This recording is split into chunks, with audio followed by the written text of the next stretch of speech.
It was a chilly evening when the Johnson family found themselves in front of their apartment building, their lives teetering on the edge of uncertainty. David and Laura Johnson had been living in the small, worn-down apartment for nearly 5 years, trying to make ends meet. They had two children, Emily and Max, both of whom were now staring anxiously at their parents as they stood in the dim glow of the street lamp. David was holding the eviction notice, his face pale, eyes filled with disbelief.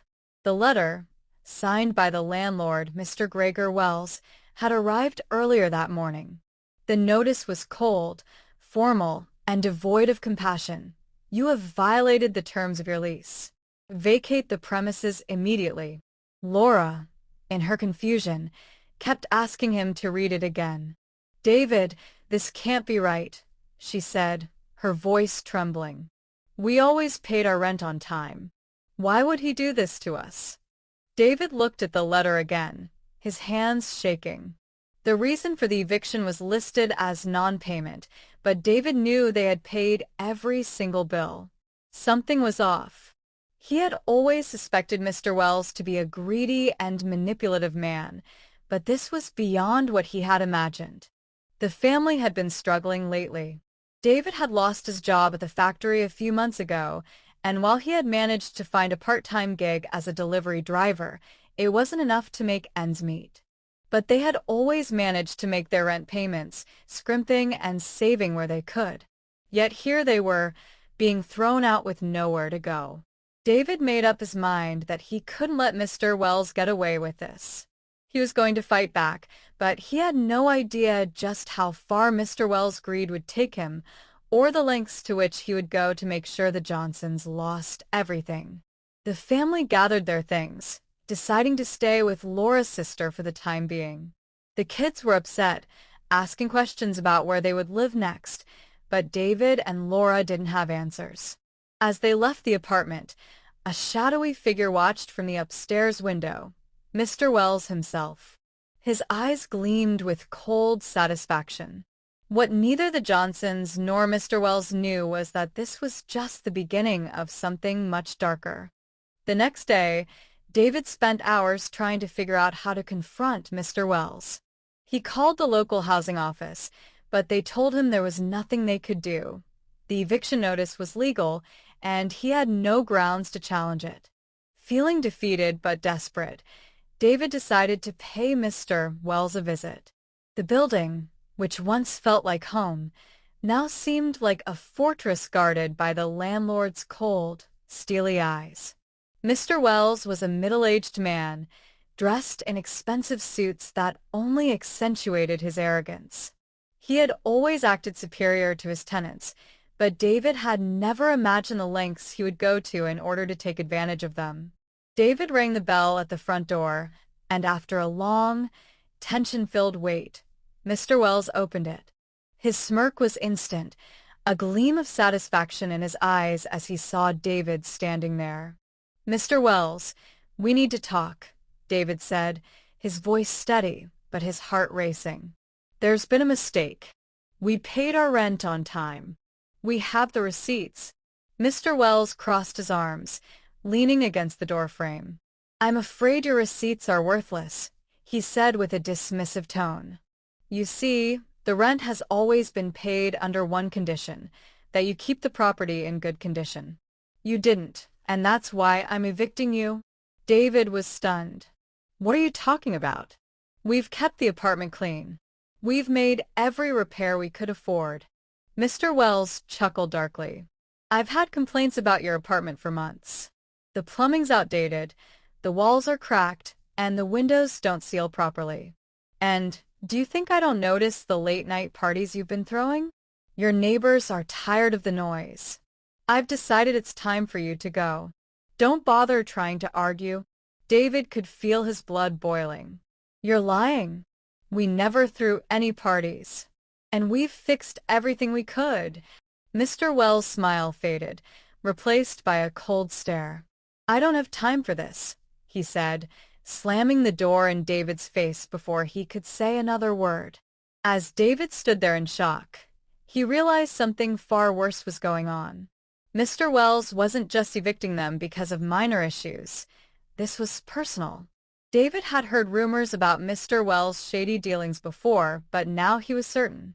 The landlord was making moves to get rid of the tenants he found inconvenient, tenants like the Johnsons, who had no voice or power. David returned home, determined to investigate. He started digging through his old lease papers, looking for any loophole, any mistake that could help him keep his family in their apartment. As he flipped through the paperwork, something caught his eye, an addendum to the lease that he'd never noticed before. It was a clause about property upgrades, and it specifically mentioned improvements required by the landlord. David realized that Mr. Wells had been slowly setting them up to fail, knowing they couldn't afford the necessary repairs. David's suspicion was growing. There was something far more sinister at play, and he was beginning to suspect that Mr. Wells wasn't just an ordinary landlord. But the question was, why was he doing this? What did Mr. Wells stand to gain by evicting the Johnsons? In the shadows of his investigation, David stumbled across something that made his blood run cold. It wasn't just about money. Mr. Wells had a secret, one that would leave David speechless and desperate to stop him before it was too late. David spent the next few days digging into Mr. Wells' past, quietly asking around the building and doing some research online. What he uncovered was far more than he had anticipated. He found out that Mr. Wells wasn't just a greedy landlord. He was part of a much larger, more sinister scheme. David came across an old article from a local newspaper detailing an investigation into Wells' real estate business. The article mentioned multiple complaints from former tenants about sudden and unfair evictions, but what really stood out was a connection to a larger criminal operation involving real estate fraud. Wells had been using his properties to scam vulnerable families out of their homes, making fake repairs to justify rent hikes and evictions. Once the tenants were gone, he would sell the properties at a much higher price, often to developers who were looking to build luxury apartments. The deeper David dug, the more he uncovered. He spoke with one of the former tenants, a woman named Gina, who had been evicted a few years back. She was living in a new apartment now, but the bitterness in her eyes never faded. Wells doesn't just want the money from rent, she explained. He's clearing out entire buildings to sell them to bigger developers. It's all a scam, and once you're out, you're forgotten. David's heart pounded in his chest.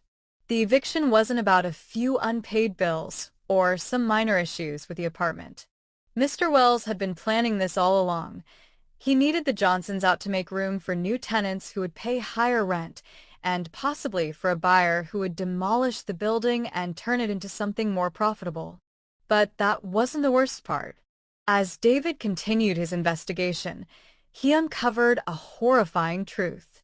Wells had been using the threat of eviction to manipulate and control tenants for years. He would push tenants to their breaking points, knowing that most couldn't afford to fight back. And in some cases, when tenants like the Johnsons tried to resist, he would make sure they lost everything. It wasn't just about money, it was about power, and he had been abusing it for far too long. Determined to stop Wells, David knew he needed hard evidence to bring him down. Late one night, while Mr. Wells was out of the building, David snuck into his office. It was a risk, but he had no choice. Inside the office, David found piles of documents detailing Wells' fraudulent transactions and fake maintenance requests. There were even emails between Wells and developers discussing plans to sell off the building for a major profit.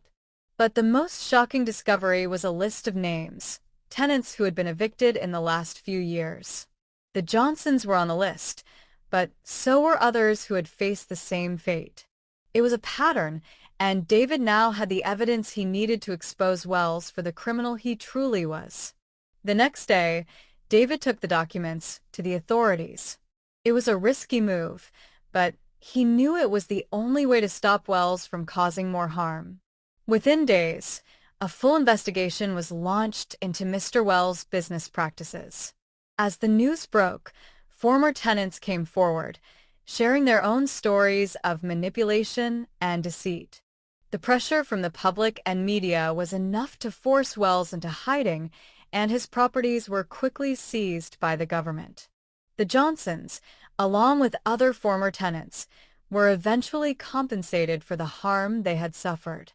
They didn't get their old homes back, but they did find new places to live, free from the shadow of Wells' greed.